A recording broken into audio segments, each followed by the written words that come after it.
ఓటే కదా అని వదిలేయకండి. Vote is the most important thing in your life. మీ ఫ్యూచర్ మీరు నిర్మించుకోవాలంటే తప్పకుండా ఓటుతో సమాధానం చెప్పే దిశగా మీరు ఉండాలి. మీరు శాసించే పొజిషన్లో ఉంటేనే మనల్ని పాలించేవాడు భయం భక్తులతో పనిచేస్తారు. ఈ ఆయుధాన్ని biggest democracy in the world మనకు ఇచ్చింది. ప్రతి ఒక్కరు తప్పకుండా ఓటును వినియోగించుకోవాలి.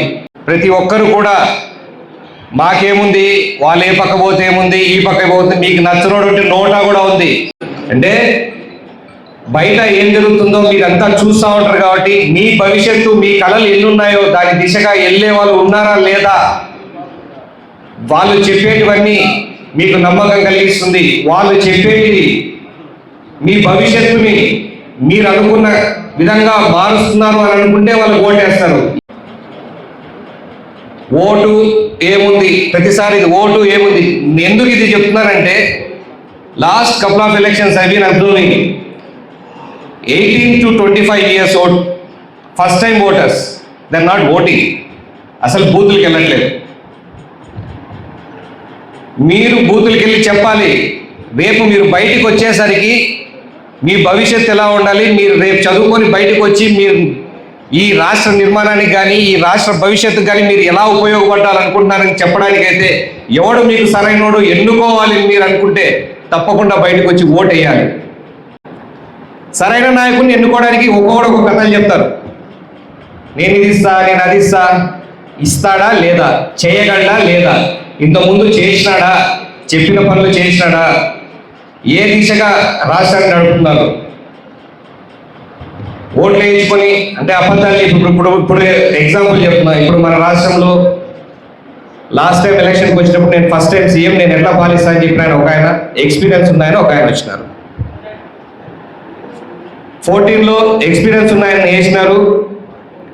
మళ్ళీ 19కి వచ్చేసరికి లేదు ఈయన ఇంకా బాగా చెప్తున్నాడు, ఈయన చెప్పేటివన్నీ నిజమైతే మన భవిష్యత్తు బాగుంటుంది అని చెప్పి ఆయన పరంగా కూడా యువత అంతా కూడా అటుపక్క చేసింది.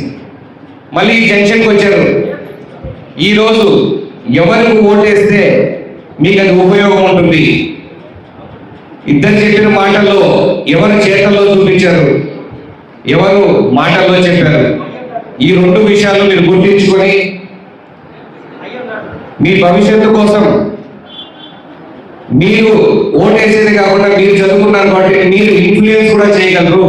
మీ పేరెంట్స్ను, మీ పక్క వాళ్ళు, మీరు చదువుకున్న మీ అవ్వదాతలను అయ్యా మా భవిష్యత్తు బాగుండాలంటే రేపు వీళ్ళు రావాలా, మీరు ఓటు వేయండి అని చెప్పే పొజిషన్లో మీరు ఉంటారు. ఎందుకంటే చదువుకునే పిల్లలు వాళ్ళని అయిపోయింది.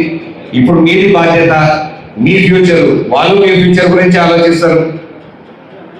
అందుకనే ఎవరు చూసినా యువత తప్పకుండా ఒక యాక్షన్ తీసుకోవాలి అని అంటారు. ఎందుకంటే ఒక్కసారి యువత యాక్షన్ తీసుకుంది అని అంటే దట్ చేంజెస్ ద సినారియో.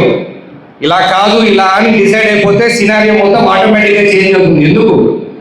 మీ పైన మీ పెద్దలు మీ మీద డిపెండ్ అయి ఉంటారు. మీతో పాటు ఉన్న ఉత్సాహంతో పక్కన వాళ్ళు కూడా డెసిషన్ తీసుకోవడానికి ఉపయోగపడతారు.